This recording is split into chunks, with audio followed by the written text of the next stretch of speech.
Kasayilan. We're in Westin Hotel and Resort. Medyo malayo siya mula sa place ko dito sa Taiwan. Pero worth it naman. Kaya naman nakarating na kami dyan. Pagkababa namin sa car, we check first the room. And I like the cozy room. And yung bed nila is very comfy. Na kapag nahiga ka, makakatulog ka talaga.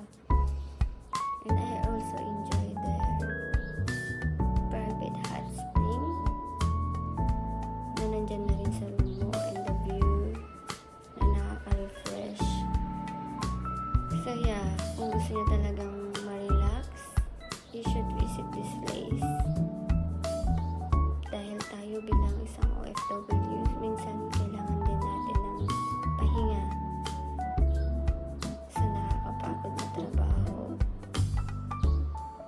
So after namin i-check yung room, we decided to take a walk sa labas, and they have also a small park dyan.